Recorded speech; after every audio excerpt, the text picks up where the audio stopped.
Le serviteur prit 10 chameaux parmi les chameaux de son seigneur, et il partit, ayant à sa disposition tous les biens de son seigneur. Il se leva et alla en Mésopotamie, à la ville de Nahor.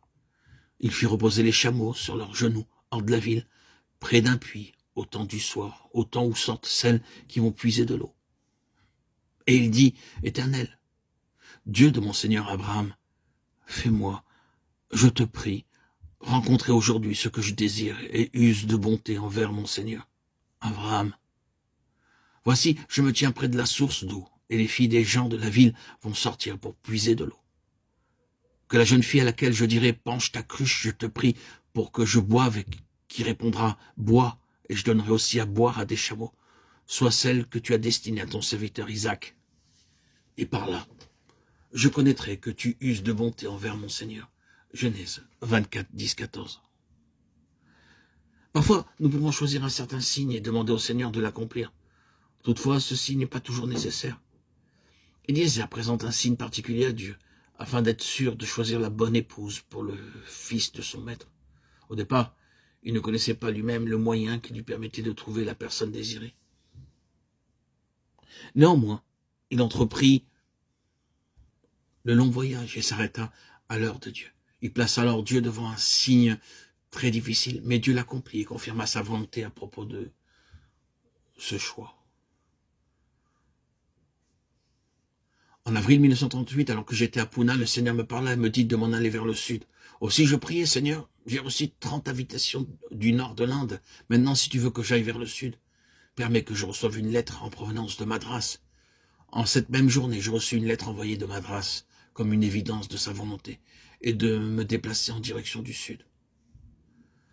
Vous rendre capable de toute bonne œuvre pour l'accomplissement de sa volonté, qu'il fasse en vous ce qui lui est agréable par Jésus-Christ, auquel soit la gloire au siècle des siècles. Amen. Que la gloire doit revenir à Dieu. Le nom de Dieu doit être hautement magnifié et glorifié par le moyen de l'œuvre ou de la question pour laquelle nous prions. Vous devez dire, Seigneur, je désire uniquement que ton nom soit magnifié dans cette affaire. Nous devons désirer la gloire de Dieu et non pas nos propres aises ou nous acquérir un titre ou une renommée. Mais lève-toi et tiens-toi sur tes pieds, car je te suis apparu pour t'établir ministre et témoin des choses que tu as vues et de celles pour lesquelles je t'apparaîtrai. Je t'ai choisi du milieu de ce peuple et du milieu des païens, vers qui je t'envoie, afin que tu leur ouvres les yeux pour qu'ils passent des ténèbres à la lumière de la puissance de Satan à Dieu, pour qu'ils reçoivent par la foi en moi le pardon des péchés et l'héritage avec les sanctifiés. En conséquence, roi Agrippa, je n'ai point résisté à la vision céleste. Acte 26, 19, 16, 19. Lorsque Paul fut obéissant au plan et à la volonté de Dieu, il fut utilisé pour apporter la bénédiction à d'autres. Il devint alors un témoin de Dieu pour tous les peuples. De même, quand nous faisons quelque chose selon la volonté de Dieu, cette œuvre sera une source de bénédiction pour beaucoup. Cela les fortifiera et apportera l'édification dans l'Église tout entière. Nous ne pouvons pas apprendre toutes ces choses en un jour, alors que nous en ferons une pratique quotidienne, nous les apprendrons. Par exemple, nous n'apprenons pas la cuisine en un seul jour. Au début, tout en cuisinant, nous nous référons toujours à nouveau au livre de recettes. Et cependant, il se peut que la nourriture que nous avons préparée n'ait pas tellement de goût. C'est seulement en cuisinant jour après jour, donc par l'exercice, que nous apprenons à préparer des plats savoureux.